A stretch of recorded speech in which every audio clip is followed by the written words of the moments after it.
Compañeros, compañeras, camaradas, todas, todos, bienvenidas una vez más a este espacio como pez en el agua, donde estamos indagando, buscando, preguntando, a veces interrogando diferentes personalidades, historias de vida, diferentes trayectorias para conocer los colores variados de todo este tapiz multicolor que es la realidad en la que vivimos y que pretendemos transformar desde abajo y a la izquierda. Y por eso invitamos hoy a nuestro compañero Gerardo de la Fuente.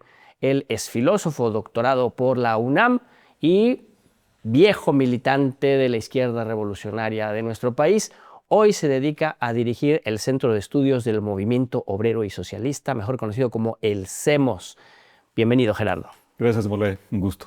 El gusto es totalmente nuestro y pues eso, hay fragmentos de historia de la izquierda mexicana que habitan los cuerpos de varios militantes de nuestros días. Uno de ellos eres tú, pero platícanos cómo fue que un niño normal, común y corriente de Morelos se fue vinculando con esto de la izquierda. Bueno, no soy de Morelos, soy de Hidalgo, aunque de he Hidalgo, trabajado perdón, mucho tiempo en Morelos. No, todavía trabajo en Morelos, en la Universidad Autónoma del Estado de Morelos.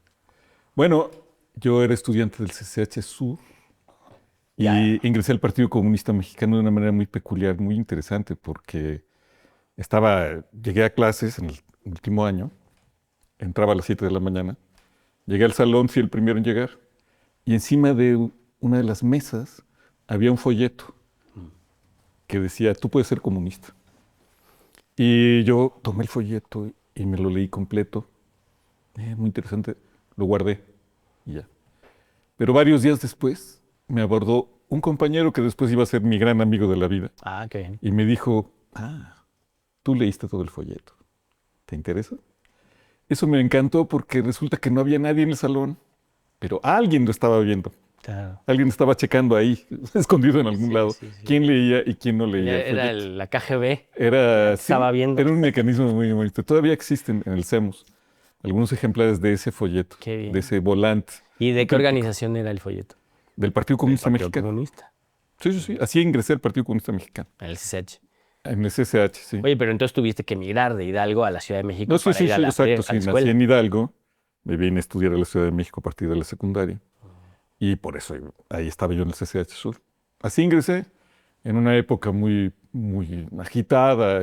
Había muchas organizaciones, ¿De qué año estamos hablando? Estamos hablando de 77 en ese momento. 77. Aunque estuve a prueba 6 meses en el partido, no entrabas al partido así inmediatamente, te ponían ahí a hacer tareas. Claro. Entré en febrero de 78, tenía 17 años en ese momento.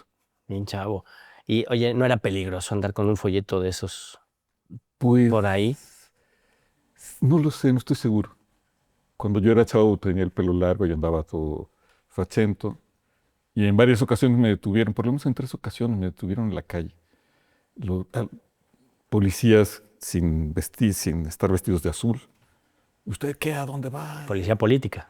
Pues policía, pero en ese caso no por mi actividad política, simplemente por mi pelo, por mi manera de estar.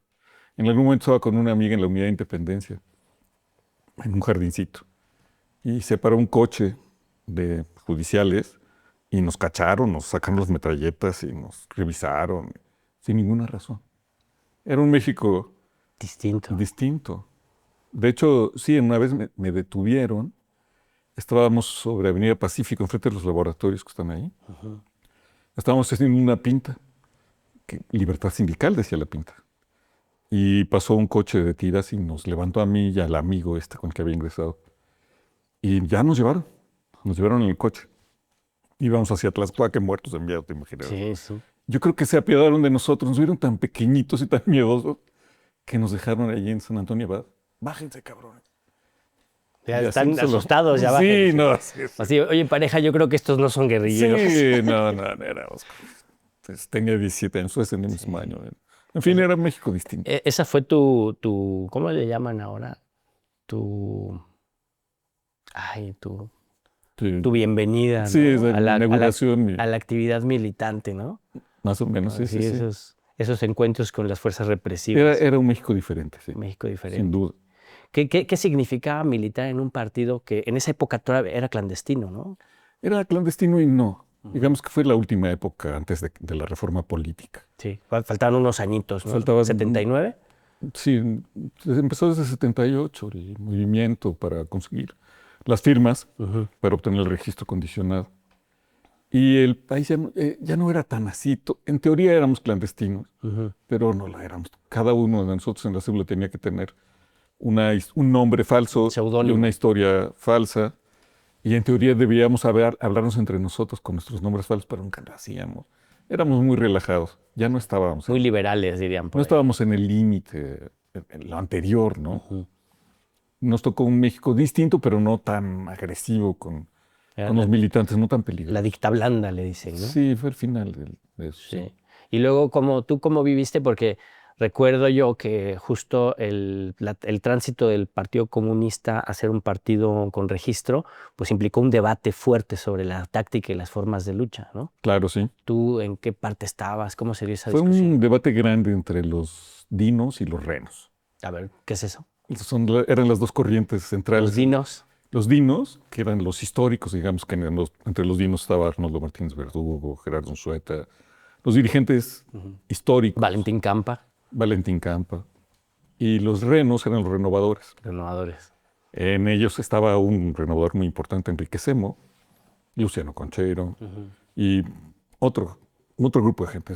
El partido se partió propiamente en dos en un debate muy, muy grande, muy importante, que discutía cuál iba a ser la postura del partido frente a la cuestión de la democracia y la forma de participar. Que era una democracia con apellidos, ¿no? Es una democracia. Sí, había o no, ese tipo de cosas. Sí. Los renovadores hicieron una crítica muy, muy fuerte al partido. Y lo que les preocupaba es que el partido se volviera un partido, digamos, de ciudadanos, pero ya no con esta raigambre obrera que viene de la tradición de los comunistas y de los marxistas. Del leninismo. Un partido de clase. Ajá. Les preocupaba que se volviera... Ellos, la expresión que usaban era un partido de opinión. En lugar de ser un partido de lucha, Sí, claro. un partido de opinión. Los dinos defendían la participación electoral ciudadana, tal. Y fue un encuentro muy, muy fuerte. Se debatió en las páginas de una revista que fue muy importante, que se llamaba El Machete, que en aquel tiempo dirigía Roger Bartra. Antes de ser el Bartra de ahora, Sí. el Bartra original, Roger Bartra, era miembro del Comité Central del partido y dirigía esa revista. Después, no sé qué le pasó en la vida. La deriva de la vida. Un derechazo un poco violento. En las páginas de esa revista, que vale la pena leer, se debatió y en todo el partido, era un partido muy, muy fuerte. Eso se discutió en el 19 Congreso y después en el siguiente Congreso, que fue el mismo año, se disolvió el partido. Entonces, es una discusión que no se acabó de resolver nunca.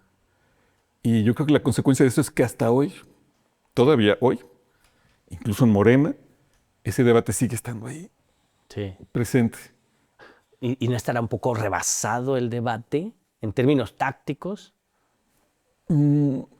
Sí y no, pues, Ajá. porque también sería importante que Morena y no solo Morena, los partidos de izquierda tuvieran un trabajo en fábricas con los trabajadores, Claro. que los trabajadores siguen existiendo. No es que se hayan borrado. No, de hecho, hay más y más De hecho, diversos, claro, sí. ¿no? Más diversificados en términos productivos, ¿no? Sí. Pero no dejar eso como rebasado, desahuciado. Claro. Claro que no, ahí hay una obligación importante de cualquier izquierda. Claro. En fin, ese debate quedó en el aire porque no se terminó de debatir nunca. Y no se terminó porque se disolvió el Porque se partido. disolvió el partido. Y en los partidos que vinieron ya no se discutió eso. Tenían fuerzas de otros lugares que no tenían esas preocupaciones, ¿no? Y fue el 20 Congreso. Los fatídicos 20 Congresos, ¿no? Sí, claro. Porque el PECU, el claro. PECU tuvo su 20 Congreso también, donde Sí. está el informe secreto y todo este tipo de cosas. Exacto, sí. ¿No? Y ustedes, ¿tú en qué parte te fuiste acomodando, digamos, en buen sentido, ¿no? ¿Dónde te fuiste a militar? ¿Dónde simpatizaste más? ¿Cómo Bueno, procesaste eso? En ese debate yo estaba más cercano a los dinos y ingresé al PSUM. El PSUM fue un partido extraño, pero muy creativo. Yo creo que fue de las mejores épocas de la izquierda. La unión con la gente que venía del MAP, Movimiento de Acción Popular. Ahí venía Antonio Gershenson, que murió la semana pasada. Arnaldo Córdoba, que había estado en el partido, se había salido y volvió. Carlos Pereira, el gran filósofo Carlos Pereira. En aquel tiempo Rolando Cordera también. El Movimiento de Acción Popular tenía José Woldenberg, tenía una potencia intelectual importante. Venían de una serie de elaboraciones criticando al partido de Estado. En eso coincidieron con el PC porque el Partido Comunista Mexicano, yo creo que una de sus grandes aportaciones fue hacer ese diagnóstico, caracterizar al régimen que estábamos viviendo, que no fue sencillo. Claro que no. Porque... Era un régimen posrevolucionario. Exacto. Sí. Ser marxista y comunista en México fue muy difícil en el siglo XX. El partido se forma en 1919. Acababa de ser la revolución, todavía estaba agitado el país. Entonces los comunistas y marxistas tuvieron siempre el problema de saber si la revolución que querían hacer ya había ocurrido. Porque la Revolución Mexicana fue un movimiento popular fuertísimo, una ideología. Entonces se tardaron varias generaciones en resolver ese problema. Y las divisiones de la izquierda en aquel tiempo giraban sobre eso, si se incorporaban o no a las huestes de la Revolución Mexicana, cómo tenían que reaccionar ante ellas. No sabían qué hacer. A veces se acercaban mucho, a veces se separaban. Por ejemplo, el inicio del régimen de Cárdenas fue también un sacudimiento grande. ¿Qué posición tomar con él? Exacto.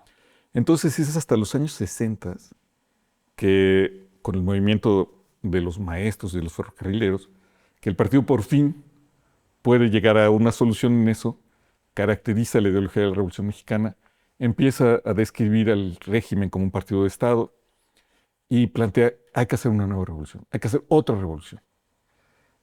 Para llegar a eso tuvieron que pasar 3 generaciones. Exacto. Y yo creo que esa es una de las aportaciones más importantes del Partido Comunista Mexicano.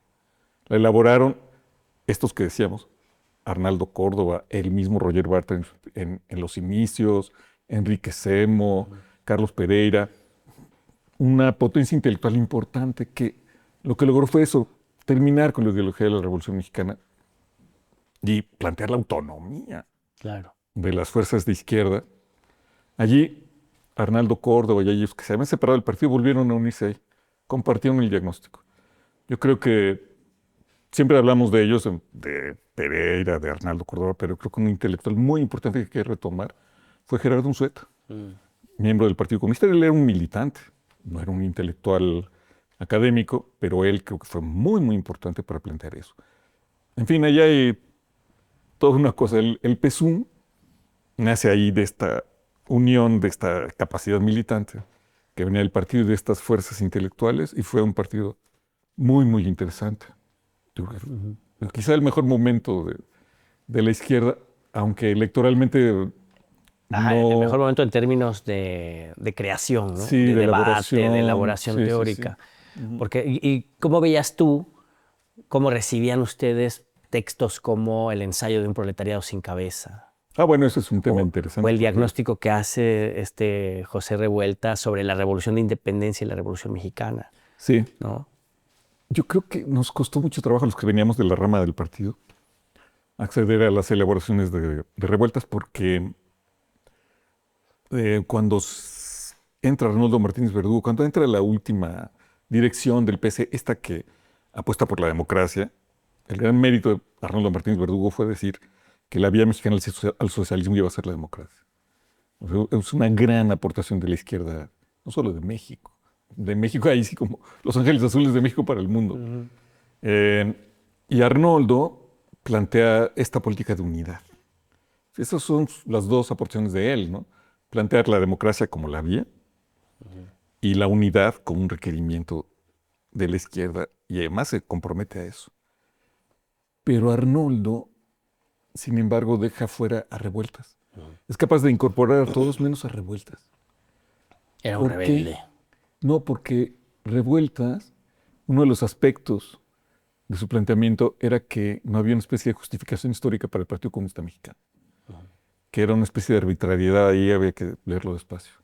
Y eso era lo único que Arnoldo no aceptaba. O sea, el comunismo es una trayectoria histórica, a la izquierda le importaba mucho la historia, y como Revueltas cuestionaba eso, entonces le abrió la cancha a todos menos a esa corriente. Y los que veníamos de ahí, bueno, pues nos costó trabajo. Claro. Leerlo y aceptarlo y entender lo que estaba planteando. Se tardó mucho tiempo, pero creo que al final y actualmente es uno de los bastiones, ¿no? Del Claro. pensamiento izquierdoso mexicano. Sí. ¿Necesario volver a esos textos? Sí, necesario, Sí. desde luego. Para los jóvenes. Sí, ¿Sí? sí. Y luego tú, ¿cómo te vas incorporando a la idea? Porque ahora diriges tú el CEMOS, ¿no? Para muchos el CEMOS pues, será como algo nuevo. ¿Qué es eso del CEMOS, no? Pero ya tiene sus años. El CEMOS tiene 44 años actualmente. Lo fundó Arnoldo Martínez Verdugo, fue el último secretario general del Partido Comunista Mexicano. Y Arnoldo hizo de la recopilación, la recuperación de la historia del partido, su misión personal.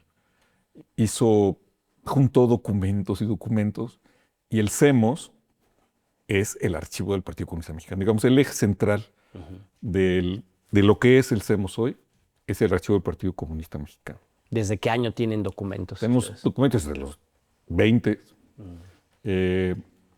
Tenemos periódicos, prácticamente de todos los periódicos. La izquierda ha hecho muchos periódicos. Todos los periódicos, digamos, oficiales del partido están ahí. El Machete, La Voz de México, todos ellos, la oposición. Pero no solo son documentos, es lo que tenemos documentos del Comité Central, de reuniones, de cosas muy, muy amplias, pero también tenemos gráfica. Y eso es algo importantísimo, porque la izquierda, si algo tuvo la izquierda en este país, es que hacía gráfica extraordinaria. Sí, sí. A veces está en los periódicos, pero también está en carteles. Y tenemos más de 1,200 carteles de la izquierda. Algunas cosas son extraordinarias. Sí. Algunas tanto que las tenemos en resguardo en el Instituto de Investigaciones Estéticas de la UNAM, porque son obras de arte realmente, ¿no? Sí.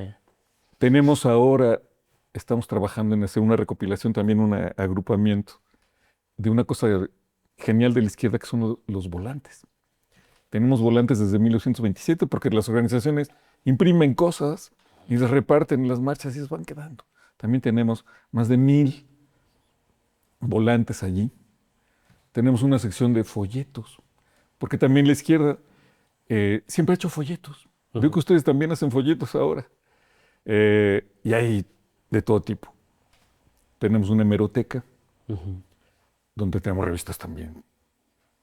No, tienes que darte una vuelta, tienen que darse una vuelta al CEMOS para ver eso. Y estamos abriendo actualmente una nueva área de audiovisual.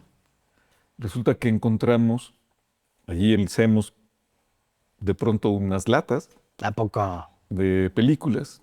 Encontramos poquitas. Alguien llevó unas latas de películas a Que las estaban ahí en guardara el algún CEMOS. momento de la historia, pues en los 40 años. Y encontramos, por ejemplo, una película de Lenin con audio. No, mira.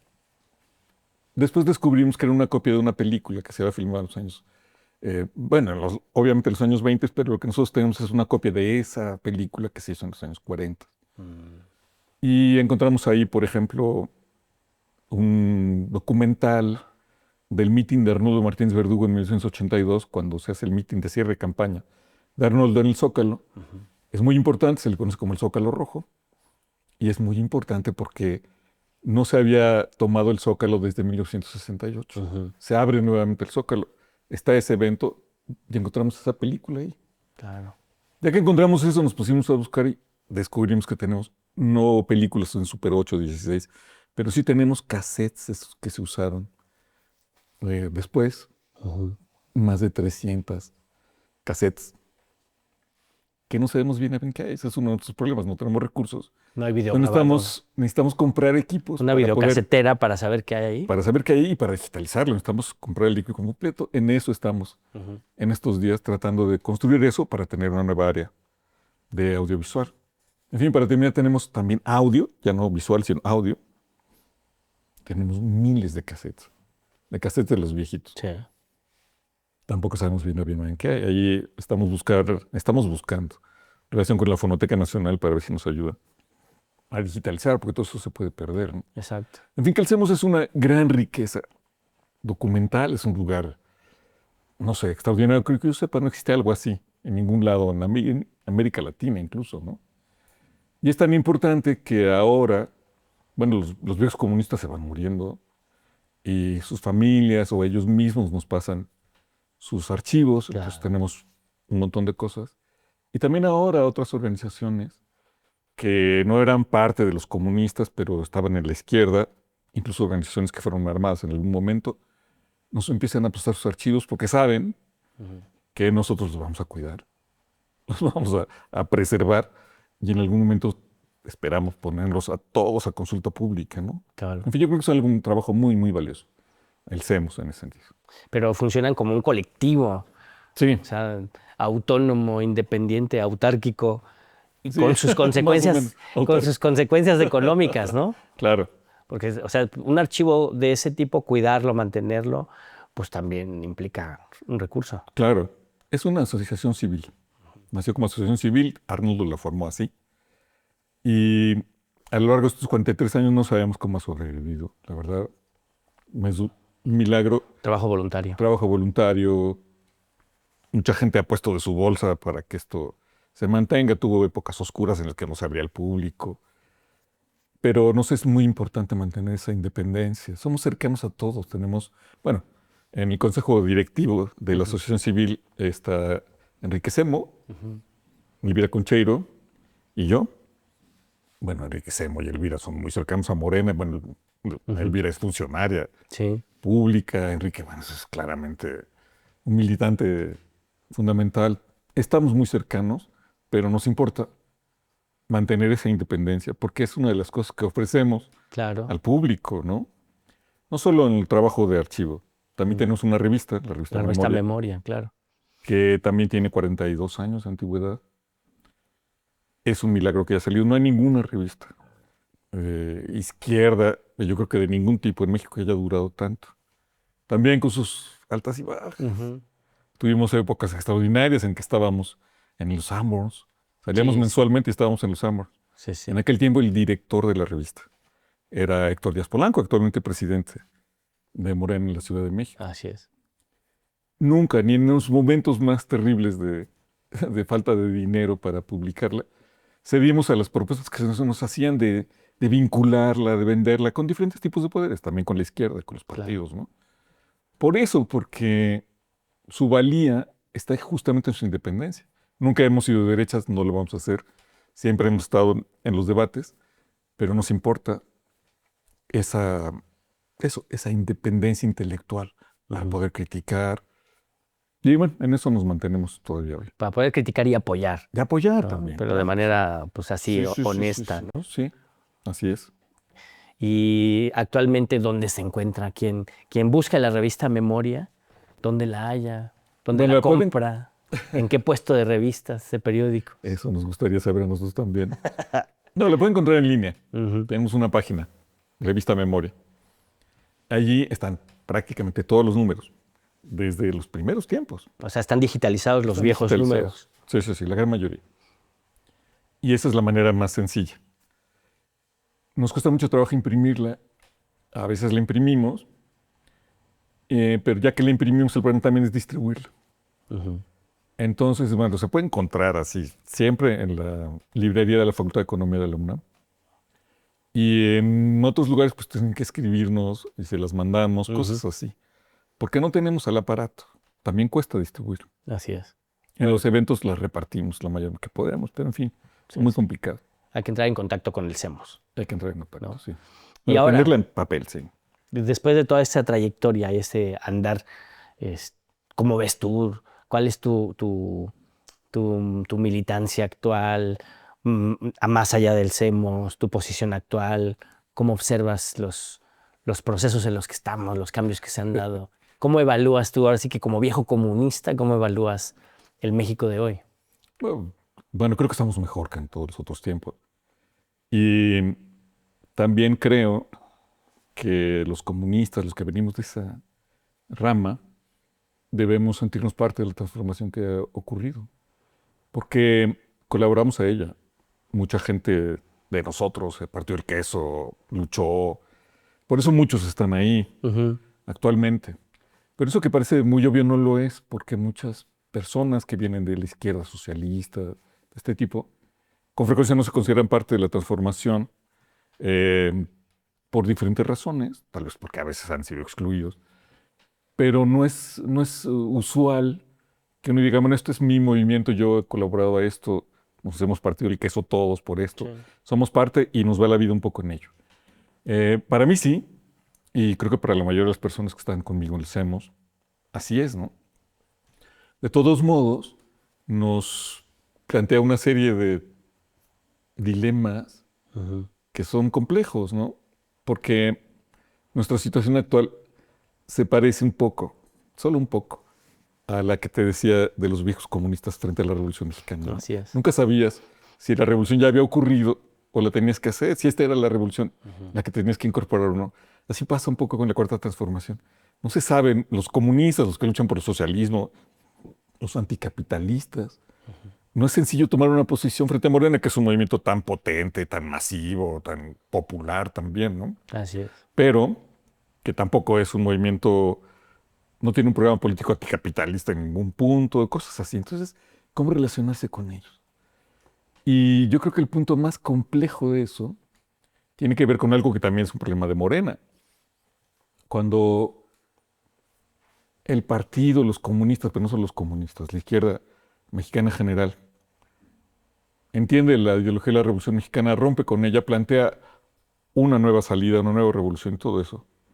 Como el partido había sido un partido de Estado, el PRI, como era un régimen de partido de Estado, lo que tiene la izquierda mexicana, la mayoría, es que lucha por su autonomía, porque considera que debe haber un área de la vida, la sociedad, que no esté incorporada al Estado.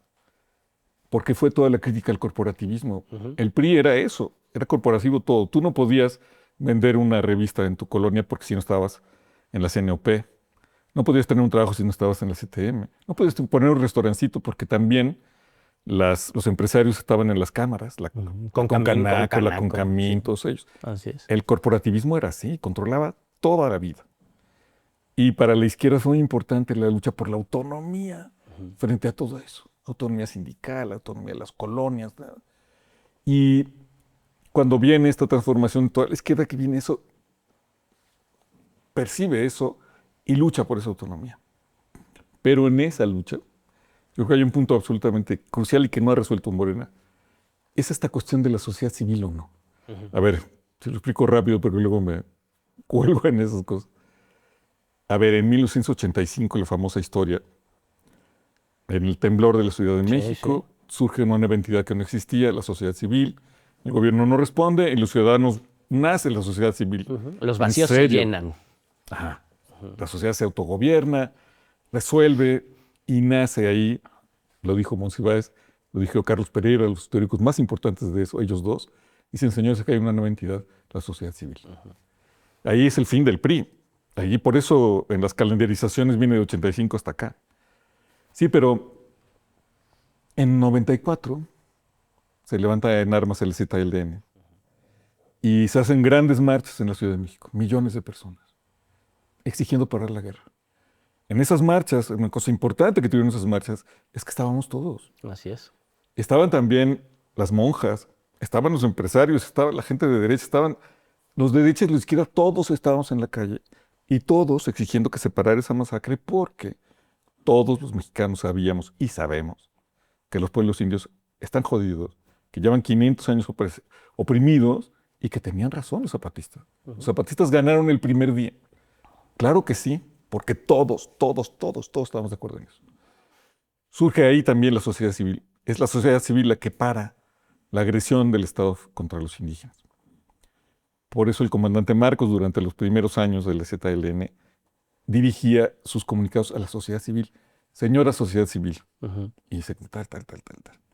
Sí, pero después de eso, esto que se llamaba la sociedad civil empieza a fraccionarse. Porque en ese concepto de sociedad civil están las ONGs de derecha y estamos nosotros. Hay ahí los clericales, hay los antiaborto, hay todo eso y también estamos nosotros. Solamente yo creo que en esa ocasión, quizá también en algún momento con los 43, bueno, es un poquito, hubo otra vez esta sociedad civil que lo abarcaba todo. Pero después de eso se fragmenta. Ya no existe la sociedad civil como esa entidad única que es capaz de transformar todo por su potencia, sino que empieza a ver una sociedad civil partida en pedazos. Y Andrés Manuel se enfrenta a eso, viene también de la tradición de la lucha contra el corporativismo y empieza a hacer una acción del Estado que se salta a las ONGs y a las mediaciones y va directo a cada individuo. Las becas del bienestar, los apoyos de todo tipo son para las personas. A veces, solo a veces para las familias. Pero todas las mediaciones no existen. Entonces, es lo que estamos viendo en estos días con la gente. El gobierno parece no saber cómo relacionarse con estas entidades. La solución de Andrés Manuel fue, las ONGs son terribles, y en efecto lo eran, sobre todo las de derechas, las IAPs. Además. Y entonces nos saltamos a todos estos poderes caciquiles que están metidos en la sociedad y vamos directo. Sí, pero no todas son así. ¿Qué hacemos con las organizaciones de defensa de los derechos humanos? Algunas de derechos asquerosos, pero otras no. Exacto. El Centro Tlachinoya, el Fraiba, las organizaciones de mujeres. Entonces la 4T, al parecer, como yo lo veo, no ha resuelto eso. No sabe cómo vincularse. No tiene una propuesta. No lo tiene la 4T, pero tampoco lo tenemos nosotros. ¿Cómo se va a relacionar el Estado con su sociedad? ¿Y qué lugar ocupan ahí las organizaciones, ¿no? Las ONGs es una manera de llamarles, pues, las sociedades, los grupos. Los procesos Los de movimiento social. estos. Sí. ¿Cómo se van a vincular con el Estado sin ser corporativizados? O sea, lo que no se vale es volver a lo anterior. En eso tenía razón Andrés Manuel. Pero habría que ver si el Estado tiene la obligación o no de apoyar, por ejemplo, a las madres buscadoras, a las organizaciones. Yo creo que ese es el reto mayor. El problema es que tiene la obligación de no reprimir, ¿no? Sí, bueno. Eso ya es. Por eso empecé diciendo que estamos mucho mejor que antes. Una nueva relación democrática, ¿no? Y es compleja, las relaciones democráticas son complejas. Sí, ¿no? Esto es muy, muy complejo. ¿No? Sí. Y además, siempre previo a esta relación, pues está todo el proceso de movimiento político electoral que le da el gobierno a esta nueva. A este nuevo capítulo de la historia, ¿no? Que también es compleja. Muy, muy complejo. ¿No? Sin duda. No puedes decir, son 36 millones de personas de izquierda. No, claro que no. Desde luego. 36 millones de personas que quieren algo distinto. Desde luego. Sí. Y está incluyendo empresarios, capitalistas, todo. Cosas así, ¿no? Claro. Por eso una definición así es complicada, ¿no? Sí. Entonces, exige que los filósofos sean un poco. Se ponen a pensarle un poco. A pensarle, ¿no? Ya para ir cerrando la conversación desde la filosofía, ¿cómo has abordado tú esta realidad que se presenta tan compleja? ¿O prefieres pensar en otra cosa? Que también se vale, ¿no? Hay filósofos que también están en el topus uranus. Oye, yo creo que los filósofos que estudian esas cosas, digamos, los escritos de Platón en griego, son importantísimos. Sí, claro. Es una tarea fundamental del pensamiento y de la cultura y que se tiene que hacer. No tengo nada en contra de ello. En mi caso, acabo de publicar un libro que se llama La democracia es cuestión de números, en el que trato de pensar un ángulo diferente de la cuestión de la democracia, porque pareciera que siempre abordamos el tema de la democracia con los mismos autores, con los mismos enfoques. Desde el liberalismo nos leemos mucho, los ¿no? mismos. Estamos metidos en un juego de lenguaje muy endogámico, en fin. Entonces yo traté de hacer un enfoque distinto y me planteo el problema de la matemática en la democracia y de la matemática en la experiencia social. La idea primera es que la regla número 1 de la democracia es que la mayoría decide. Sí. Por eso ahora con las críticas a la reforma judicial es totalmente absurdo, ¿no? Es antidemocrático porque la gente elige, bueno, Dios mío, ¿no? La regla es, por favor, eso... Es un pensamiento oligárquico. Sí, de plano, ¿no? La mayoría decide, pero como la mayoría decide, entonces, siempre que haya democracia necesitamos un ábaco, una calculadora, un escrutador, o a ver cómo diablos le hacemos para contar la mayoría. Ese es un primer problema. El segundo problema es que, como se trata de eso, entonces cada uno de los votos es igual a cualquier otro. Y todo el dispositivo electoral, todo el aparato de escenificación de la democracia, tiene que intentar cumplir eso. Por eso en las casillas se ponen estas mamparas para que nadie vea. Se organiza el sistema electoral, el padrón, para que el voto de cada uno valga exactamente lo mismo que cualquier otro. Claro. Y en el desarrollo de la jornada electoral, tiene que garantizarse que un voto que se deposita en la mañana no sea más valioso o menos valioso que uno que se deposita en la tarde o en una región del país o en otra. Todo eso. Sí. Para la democracia, así escenificada, somos un 1, un 2, un 3 y cualquier número es igual a cualquier otro. Pero el problema es que las personas no somos números. No. Somos únicos e Inigualables. irrepetibles. Jean-Paul Sartre, por ejemplo, criticaba mucho la democracia por eso. Decía, ¿por qué? ¿Por qué se pueden imponer todos los oligarcas, todos los tipos? Porque cuando llegamos a la casilla, la disposición hace que se nos rompan todos los vínculos sociales. Entonces dice, es la mejor manera de traicionar a todo el mundo. Como nadie te va a ver, pues entonces tú puedes votar como te dé la gana y todo tu grupo, tu lucha, lo puedes dejar en la estacada. Pues eso no funcionó en Coahuila, ¿eh? Sí, exacto. Exacto. Entonces ahí hay una paradoja de la democracia. Ajá. Porque además, cuando votamos para elegir a alguien que no es un número. Votamos por elegir una persona absolutamente singular. Entonces ahí hay un problema, hay una serie de ambigüedades de lo matemático en esto. Pero bueno, la idea general es que en la democracia hay paradojas matemáticas, pero es mejor que haya esas paradojas a que no las haya. Lo que se analiza en el libro es cómo, desde la modernidad, lo que caracteriza a nuestra sociedad es que se matematiza la vida cotidiana. Las matemáticas son cada vez más presentes en nuestra vida.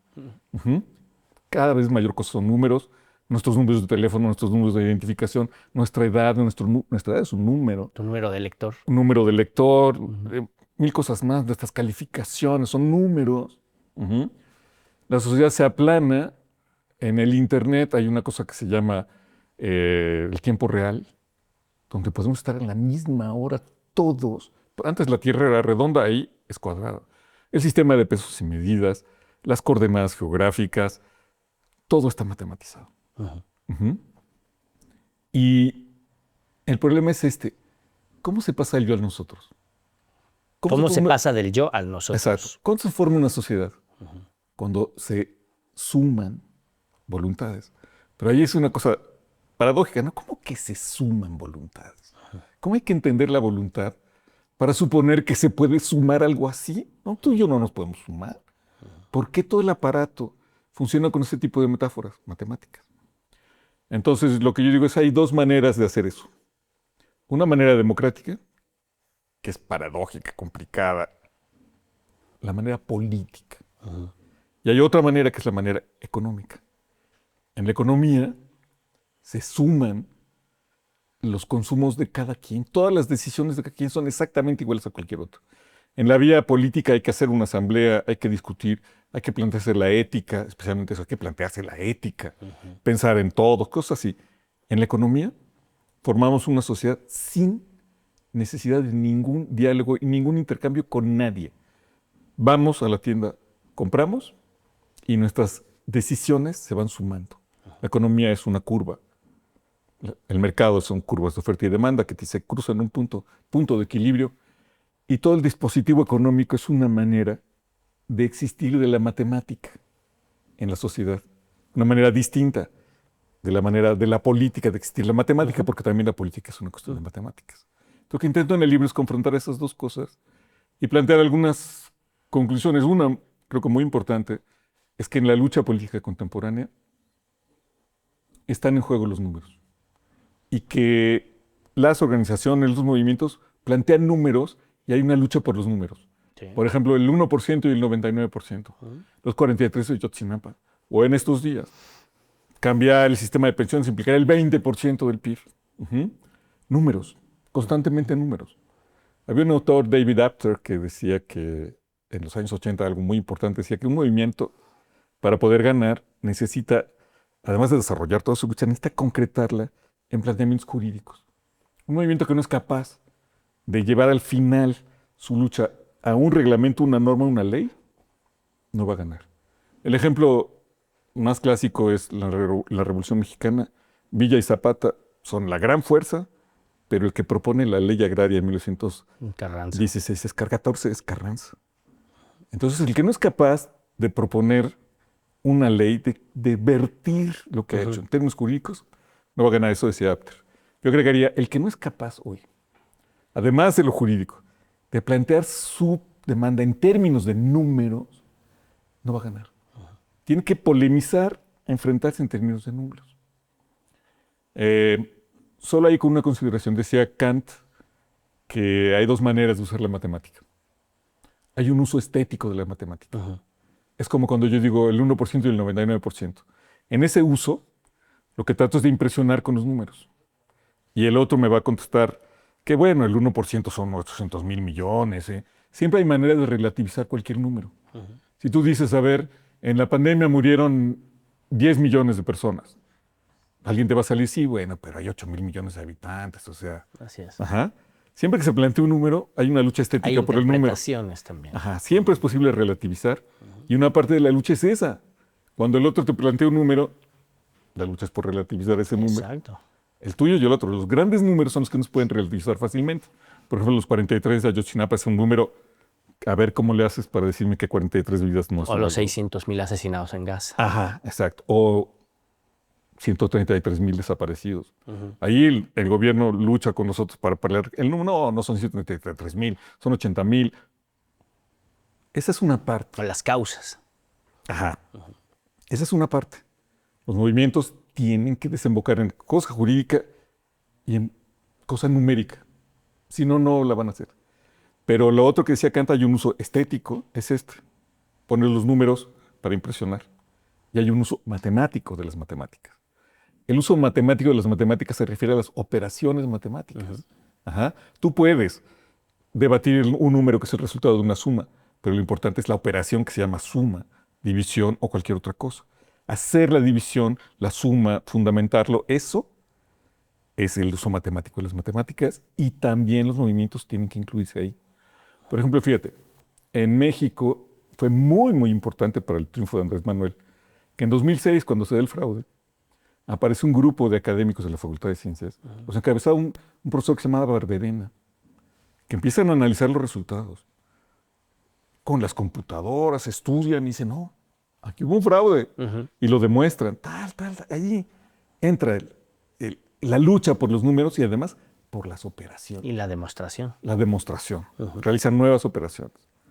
Por ejemplo, el libro de Thomas Piketty, El capitalismo en el siglo XXI. Vende 10 millones de libros, algo así. Igual ese se puede relativizar, ¿no? Bueno, pero no es nada comparado. Ok. Pero Piketty dice al inicio de su libro que lo que está haciendo es una transformación del uso de las matemáticas en economía. Que esa es realmente su aportación. No solo porque produce resultados, sino porque crea una base de datos y una serie de fórmulas para realizar operaciones con esos datos. Allí está esa lucha que te digo. Y yo creo que es la lucha fundamental. Porque lo que sigue es las nuevas tecnologías digitales que funcionan matemáticamente, son matemáticas, pero se arrogan una solución a lo que yo estaba planteando antes. Es que en una computadora digital tú eres un número, pero cada uno de nosotros es un número diferente a cualquier otro. La idea esta de que somos únicos e irrepetibles, la plataforma digital te dice eso, tú eres único e irrepetible, te estoy haciendo los anuncios para ti, te estoy poniendo los productos que son los que tú quieres, me estoy dirigiendo a ti. Es más, puedes hablar conmigo, tú, no otro, tú. No necesitas a nadie. No necesitas a nadie, tú estás hablando conmigo, eres único e irrepetible. Eres un número, pero eres un número único. Y entonces lo digital se ofrece como la solución a todas estas cuestiones. Es una forma de existir la matemática que es brutal. Sí.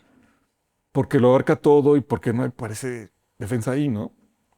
Yo por eso en mi libro termino diciendo que lo que necesitamos también es una lucha dentro de la matemática. Necesitamos que los científicos, que los matemáticos, que los físicos entren al debate, porque a pesar de lo que la gente crea, la matemática es un lugar de pluralidad. Hay muchas maneras de hacer demostraciones, hay muchos sistemas de números, hay muchísimas geometrías. Siempre es posible hacer un nuevo teorema. No está escrito, no es cierto que las matemáticas sean la absoluta precisión. Puros axiomas. Y sean un camino único. Hay muchas maneras de hacer matemática. Se pueden inventar todas las matemáticas que se quiera, pero para eso necesitamos que los científicos también entren a la lucha, ¿no? Claro. Y hacer una crítica a nosotros. Porque, a ver, para que las computadoras funcionen, la inteligencia artificial nos dicen, tiene que entrenarse. Pero no, los que se están entrenando somos nosotros. El problema no es que los estudiantes bajen, le pidan a la inteligencia artificial que les escriba un ensayo. Es que el problema, para que la inteligencia se los haga, ellos tienen que aprender cómo dirigirse a esa inteligencia. Para hacer un prompt, tienen que domesticarse. La máquina va a hacer lo que le pidas si se lo pidas en el lenguaje que ella necesita. Somos nosotros los que estamos siendo entrenados por el aparato y no al revés. Pero para pensar eso necesitamos hacer una crítica, ¿no? Claro. Y en fin, mira, la gente sabe muchas matemáticas. En la pandemia eso era impresionante. Todas las tardes salía el subsecretario, ¿cómo se llamaba? Gatell. Gatell, que es amigo nuestro del CEMOS también, y ponía una gráfica. Y explicaba la tendencia de la enfermedad. Sí. Esa gráfica es graficar una ecuación de segundo grado, es una curva. Y una pendiente. Eso la gente lo entendía. Y lo debatía, es una capacidad de abstracción extraordinaria. Uno dice, no, la gente que va a saber matemáticas, pues lo sabía. Y puede vivir con ello. La gente es más lista de lo que pensamos. Incluso también, esto tiene razón Andrés Manuel, el pueblo sabio es sabio entre otras cosas porque sabe matemáticas. Aunque no sepa que lo sabe matemáticas y también ahí tenemos que entrar, ¿no? Eso es lo que he estado trabajando como filósofo. Dar.